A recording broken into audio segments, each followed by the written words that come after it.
So, have you ever had questions concerning the different types of custody that is allowed within a divorce situation?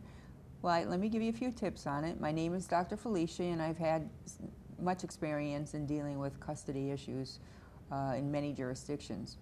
It's important to understand the different terms. If you get very confused, you can go to your local bar association and ask for those terms and see what the jurisdiction is for your state, your community. It can vary from state to state, but for the most part, these are the terms. Shared custody usually means that both parents have the right of decision-making towards the child's educational process, what activities they participate in, and what other churches they might belong to, etc., what religion they study. And those are things that are shared. Hopefully both parents get along and communicate. If not, they may need a parent coordinator to help them along those lines. One parent may want them to join soccer, another parent may want them to join football, and those are things that have to be mediated. The other kind of custody is when we have shared custody, but one primary custodial parent.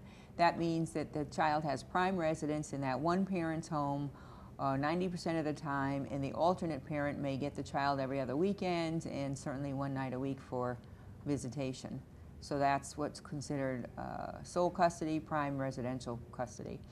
And the other is also shared custody, where the parents may get equal time, and there is not one prime resident parent, but both parents have the child an equal number of times. So that would be alternate weeks.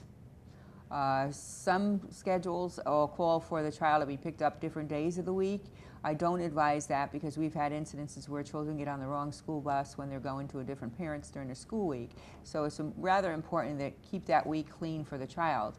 You can imagine how confusing it is for a child to not know which house they're going to each day of the week. It gets very confusing. It would be confusing for an adult to have to switch residences every so many days.